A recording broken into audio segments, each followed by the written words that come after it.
അറിയില്ല, എനിക്ക് കാണണമെന്ന് വലിയ ആഗ്രഹമാണെന്ന് പറഞ്ഞു. അങ്ങനെയാണെങ്കിൽ അയാളെ കാണാൻ, അദ്ദേഹത്തെ കാണാനുള്ള അവസരം ഞാൻ ഉണ്ടാക്കിത്തരാം, എന്റെ കൂടെ പോരുന്നു എന്ന് ചോദിച്ചു. വരാമെന്ന് പറഞ്ഞു. അങ്ങനെയാണ് ആത്മഹത്യയിൽ, അതായത് മരണത്തിൽ നിന്ന് ജീവിതത്തിലേക്ക് തിരിച്ചു കൊണ്ടുവന്ന തന്റെ ഗാനം, ആ പാട്ട് എഴുതിയ ആളിനെ കാണാൻ, ആ പാട്ടിനെ സൃഷ്ടിച്ച ആളിനെ കാണാനായി ചൊവ്വലൂർ മാഷിന്റെ ഗുരുവായൂർ അമ്പലത്തിലും ചൊവ്വലൂർ മാഷിന്റെ അടുത്തും ഈ മനുഷ്യൻ വന്നിരിക്കുന്നത്. അങ്ങനെ അത്രയേറെ മനുഷ്യരെ സ്വാധീനിച്ച പാട്ടാണ് ആ പാട്ട്.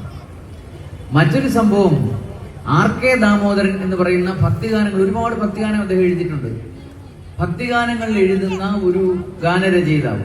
അദ്ദേഹം ഒരിക്കൽ എറണാകുളത്ത് ഒരു ക്ഷേത്രത്തിൽ ഇതുപോലെ ഒരു പ്രധാനപ്പെട്ട ഒരു ഭക്ത സമ്മേളനത്തിൽ പങ്കെടുത്ത ശേഷം സ്റ്റേജിൽ നിന്ന് ഇറങ്ങി വരുമ്പോൾ അദ്ദേഹത്തിന്റെ അമ്മയുടെ പ്രായമുള്ള ഒരു അമ്മ, അവർ വന്ന് അദ്ദേഹത്തിന്റെ കാൽ തൊട്ട് വന്ദിച്ചു. അപ്പൊ അയ്യോ അമ്മ എന്തായി കാണിക്കുന്നത്, എന്താ കാര്യം എന്ന് ചോദിച്ചപ്പോൾ പറഞ്ഞു, ഒരു നേരമെങ്കിലും കാണാതെ വയ്യന്റെ ഗുരുവായൂരപ്പ നിൻ ദിവ്യരൂപം എന്ന പാട്ടെഴുതിയ ആളല്ലേ. അപ്പൊ ആ പുള്ളി അന്തപ്പെട്ടു പോയി. കാരണം പുള്ളിയല്ല ആ പാട്ടെഴുതിയത്.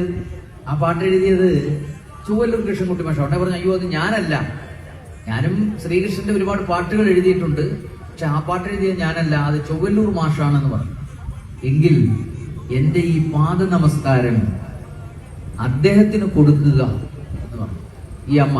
എനിക്ക് അദ്ദേഹത്തെ പോയി കാണാനുള്ള കഴിവില്ല, അതുകൊണ്ട് മോനൊരു കാര്യം ചെയ്യും,